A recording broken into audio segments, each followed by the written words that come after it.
रागीलाल news channel के special bulletin में आप सभी का स्वागत करती हूँ। आज की मुख्य खबरें संक्षिप्त में इस प्रकार है। हल्द्वानी में आयोग की बैठक में जन सुनवाई। बीजेपी सरकार के 100 दिन पूरे होने पर प्रदेश में कार्यक्रम का आयोजन। खटीमा में हुई भारी बारिश से हुआ जल भराव। उदयपुर में कन्हैया लाल की हत्या पर हल्द्वानी में बजरंग दल ने निकाली रैली। अब खबरें विस्तार से। आज उत्तराखंड में धामी सरकार के 100 दिन पूरे होने पर सीएम धामी ने सचिवालय में वीडियो कॉन्फ्रेंसिंग के माध्यम से सभी जिला अधिकारियों के साथ प्रधानमंत्री एवं मुख्यमंत्री योजना से लाभ मिले हुए सभी लाभार्थियों को चेक वितरण किया। संवाददाता दुर्गेश तिवारी की रिपोर्ट। ग्राम पंचायत छात्रा से श्री कुलवान जी। लाभार्थी सम्मान कार्यक्रम आयोजित किया गया है, जिसमें विभिन्न योजनाओं की, खासकर प्रधानमंत्री आवास योजना ग्रामीण के लाभार्थियों को जो 5,000 रुपये की धनराशि और चेक वितरण कार्यक्रम किया गया है। हमारे जनपद में कुल 2045 लाभार्थी हैं जिनका लाभान्वित किया गया है। इसमें से 800 से अधिक मकान अभी तक निर्मित हो चुके हैं। बीते वर्ष प्रतापपुर काशीपुर के हिमांशु नेगी के शहीद होने की खबर काफी दुख की घड़ी थी। आज उनकी पुण्यतिथि एवं उनकी याद में उनके पिता हीरा सिंह द्वारा उनके लिए एक मेमोरियल स्टैचू तैयार किया गया है। कार्यक्रम में कमांडेंट काशीपुर विधायक त्रिलोक सिंह चीमा, भाजपा नेता दीपक बाली, कांग्रेस नेत्री अलका पाल, महिला आयोग उपाध्यक्ष शायरा बानो एवं वे सभी लोग उपस्थित रहे जिनको हिमांशु से प्रेरणा मिली है और फौज की तैयारी कर रहे हैं।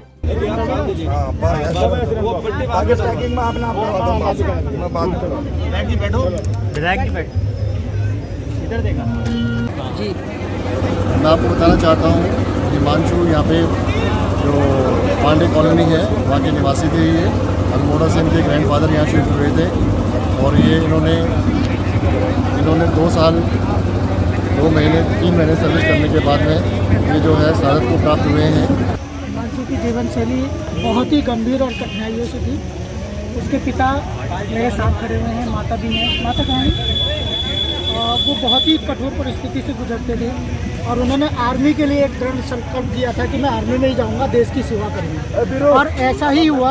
वो आर्मी में 19 वर्ष की उम्र में वो आर्मी को ज्वाइनिंग करते हैं और मात्र 2 साल 3 महीने में उन्होंने अपने प्राण की आहुति देश के लिए दे दी। हम भी ये कहना चाहते हैं कि नौयुवक बच्चे जो है अभी क्या कहते हैं कि अग्निवीर के जैसे ये भर्ती आ रही है।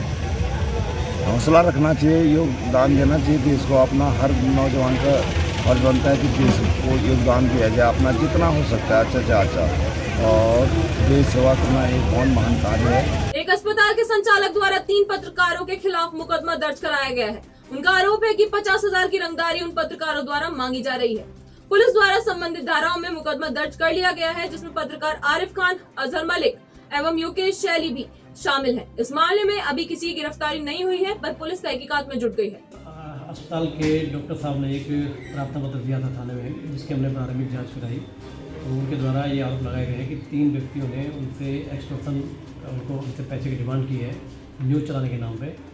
तो उसमें प्रारंभिक जांच में साक्ष्य पाए गए, तो उसमें अभियोग पंजीकृत किया गया है और विवेचना भी प्रसिद्ध है, साक्ष्य संकलन जारी है। कहाँ हैं सब लोग?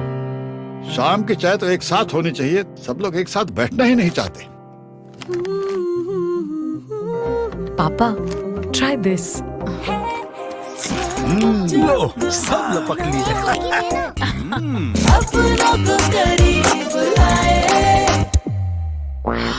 ये क्या हाल कर दिया है रूम का? बस कल से चाय मेरे रूम में।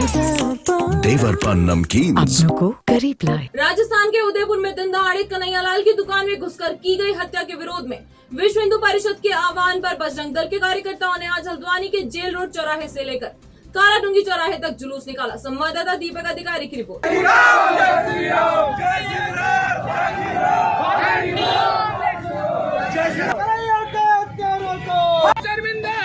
तो बताया कि राजस्थान के अंदर इतनी निंदनीय घटना इस्लामिक आतंकवादी, जिहादी आतंकवादियों ने की है। इसके लिए जो विश्व हिंदू परिषद के यहाँ पर कार्यकर्ता आए हैं, आज ये उनके लिए श्रद्धांजलि है उस कन्हैया लाल जी के मरण के ऊपर। और हम सभी ये कहते हैं कि अब मरने के लिए नहीं, मारेंगे हम। ये मैं पूरा हल्द्वानी के इस ग्राउंड से चैलेंज करते हैं कि हम मारेंगे, मरने के लिए पैदा नहीं हुए हैं। और कोई भी हिंदू बजरंग दल का कार्यकर्ता यहाँ मरने के लिए पैदा नहीं हुआ है। अगर कोई इस्लामिक आतंकवाद ऐसे किसी के घरों में आता है, कहीं पर आता है, तो हर हिंदू को उसके विरोध में खड़ा होना चाहिए और खड़ा होना पड़ेगा हर एक को। तो ईंट का जवाब पत्थर से देने के लिए हम बजरंगी सबके सब यहाँ पर खड़े हुए हैं। और ऐसे कन्हैया को अब दोबारा कोई कन्हैया लाल ऐसे शहीद बलिदान नहीं होगा ऐसे इस्लामिक जगह जिहादियों के बीच में, हमारा कहना ये है। ये अपने राजस्थान उदयपुर में एक अपने हिंदू टेलर की जो इस्लामिक जिहाद रियाज और गौस नाम के दो उन्होंने कपड़े की नाप लेने के बहाने से उसके धारदार हथियार से गला काटकर जो उसकी हत्या की है और वो तड़पता रहा है। उसका 26 जगह वार हुए हैं और उसका एक हाथ काटा गया और उसकी हत्या हो गई। तो उसके विरोध में आज पूरे अपने देश के अंदर में विश्व हिंदू परिषद बजरंग दल का आह्वान था कि ये हल्द्वानी ज़िले के अंदर में भी आज सैकड़ों कार्यकर्ताओं के संग हम यहाँ पर एकत्रित हुए हैं और अपने हिंदू समाज को जगाना चाहते हैं कि अगर आज नहीं जागे तो कल को आने वाले समय में ना जाने ऐसे कितने हिंदुओं की गर्दन कटेगी। और दूसरा, हम इस सभा के माध्यम से, इस पुतला दहन के कार्यक्रम से ये संदेश पूरे देश को और जिहादी मानसिकता को बताना चाहते हैं कि अगर उन्होंने ऐसा कारनामा करने की कोशिश दोबारा की तो विश्व हिंदू परिषद बजरंग दल अपने स्तर से जिहादियों से निपटने के लिए सक्षम है। उत्तराखंड में बीजेपी सरकार के 100 दिन पूरे होने पर खटीमा में रंगारंग कार्यक्रम किया गया, जिसके मुख्य अतिथि राज्य किसान आयोग उपाध्यक्ष सरदार राजपाल सिंह रहे।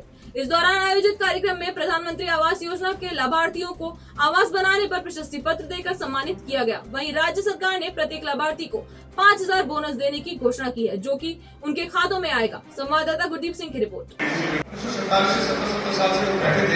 उनको बाकी जमीनों का उन्होंने आवास के साथ साथ आज उत्तराखंड सरकार के 100 दिन पूर्ण हुए, उसमें उत्तराखंड की सरकार की तरफ से एक कार्यक्रम पूरे प्रदेश में आउट किया गया है कि प्रधानमंत्री आवास योजना के अंतर्गत जिन लाभार्थियों के द्वारा आवास पूर्ण कर लिए गए हैं उनको सम्मान पत्र एवं माननीय मुख्यमंत्री जी की तरफ से उनको घर के सामान खरीदने के लिए 5,000 रुपये का चेक आज वितरित किया गया है और लोगों को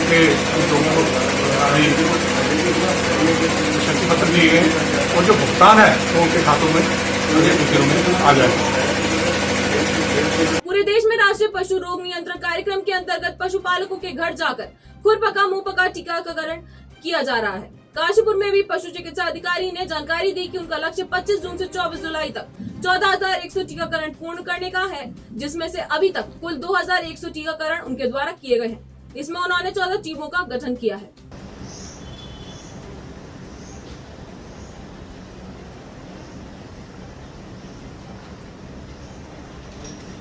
ये जो कार्यक्रम पशु चिकित्सालय में लगाया गया है पूरे देश में, साथ में काशीपुर में भी, तो इस विषय में आप क्या बताना चाहेंगे?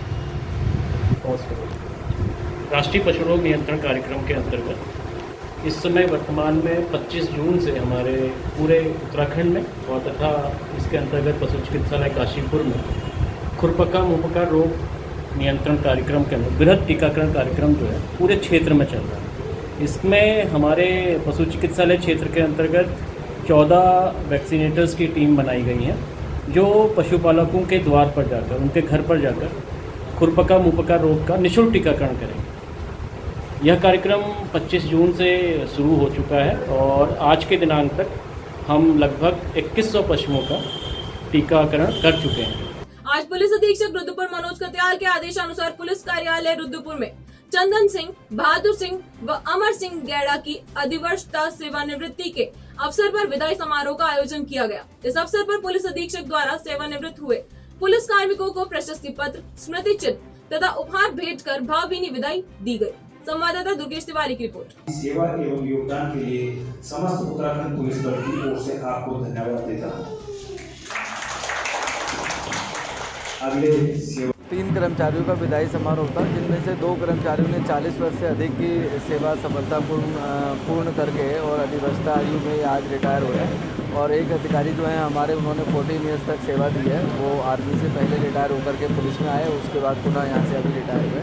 तो इन लोगों को हमने बहुत बहुत शुभकामनाएँ दी, इनके स्वास्थ्य की हमने कामना की और इनको पुलिस विभाग से हमने विदा किया है। और इनके हम लोग की प्रयास रहेगा सारे ड्यूज इनके टाइम पे क्लियर हों, जो भी बेनिफिट्स इनके हैं वो इनको तत्काल मिले और साथ में इनके फैमिली वालों को भी सम्मानित किया हमने।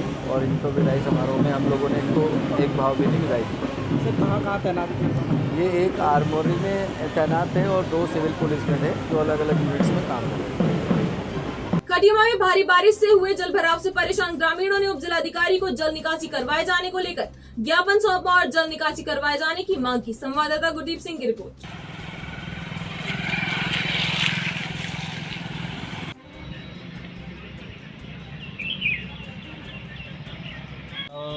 निर्माण निर्माण हुआ है ना रोड का अशोक फर्म से खाली मोड़ में हॉट मिक्स निर्माण हुआ है, तो उससे जो है कि लेवल ऊंचा हो गया है और निकासी नाली कहीं है नहीं। अभी पहली बरसात में ही देखिए ऐसा जल भराव है कि रोड टूटने का भी खतरा है। उसमें 4 स्कूल के बच्चे आते हैं, 4 स्कूल पढ़ते हैं वहाँ पे, तो 2-2 फुट तो रोड क्रॉस कर रहा है पानी को।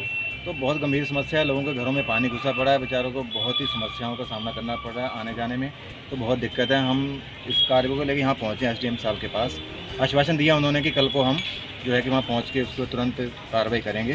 तो हमें बहुत उम्मीद है कि एसडीएम साहब उसको अपने संज्ञान में लें और उससे निजात दिलाएँ जनता को। आपका नाम? सतनाम सिंह मल्ली, advocate, civil court Khatima.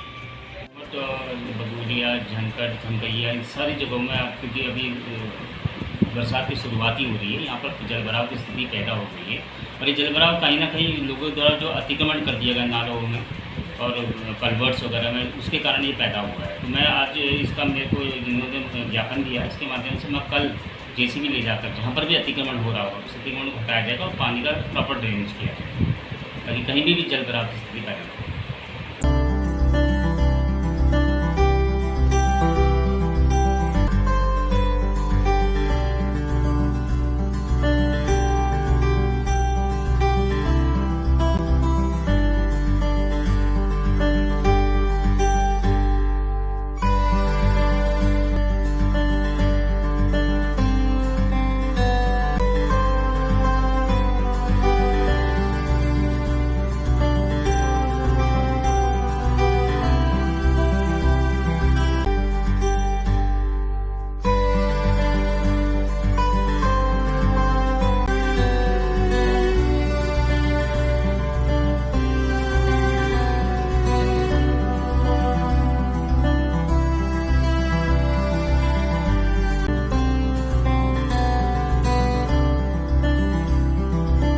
Haldwani में सर्किट हाउस में आयोजित आयोग की जन सुनवाई में सड़क, बिजली, पानी, अवैध कब्जे और पारिवारिक समस्या सहित कई जन समस्याएं आईं, जिसमें अल्पसंख्यक आयोग के उपाध्यक्ष मजहर नईम नवाब ने अधिकारियों को तत्काल जन शिकायतों का निवारण करने के निर्देश दिए। साथ ही आयोग की बैठक में जो अधिकारी नहीं पहुंचे उनको नोटिस देने के निर्देश दिए गए हैं। संवाददाता दीपक अधिकारी की रिपोर्ट। जो डॉक्टर मैन की शिकायत थी उनकी डेथ हो गई है। अल्पसंख्यक समाज की और अधिकारी लोग क्या मौजूद थे पूरे जिनको आपने बुलाया? देखिए, कुछ अधिकारियों ने अपने प्रतिनिधि भेजे थे जो जवाब नहीं दे पाए। हमने उनको नोटिस करा है और उनसे स्पष्टीकरण मांगा है और अभी 20-22 फाइलों की सुनवाई हुई है। अभी आधी सुनवाई हुई है, आधी सुनवाई होनी है। और जो अधिकारी अपनी जिम्मेदारी को नहीं समझ रहे, सुनवाई में सहयोग नहीं कर रहे, हमारा मन है एक बार हम स्पष्टीकरण ले रहे हैं। अगर हमारे स्पष्टीकरण पर वो अधिकारी आयोग के सुनवाई में सहयोग नहीं करेंगे तो हम उनके खिलाफ कार्रवाई करने के लिए जो हमें अधिकार दिए गए हैं उनके तहत कार्रवाई करेंगे। तो क्या अधिकारी बेलगाम हो गए हैं आपकी सरकार में? देखिए, मैं सरकार की बात नहीं है, ये आयोग एक जो है संवैधानिक पद है और इसमें सरकार का कोई प्रतिक्रिया करनी उचित नहीं होगी। राज्य सरकार के 100 दिन पूर्ण होने के अवसर पर आज जिला मुख्यालय चंपावत में विभिन्न कार्यक्रम आयोजित किए गए हैं, जिनमें मुख्यमंत्री धामी ने विभिन्न लाभार्थियों को वर्चुअल माध्यम से संबोधित किया तथा केंद्र और राज्य सरकार की जन कल्याणकारी योजनाओं के बारे में जानकारियां दी। संवाददाता लक्ष्मण सिंह बिश की रिपोर्ट।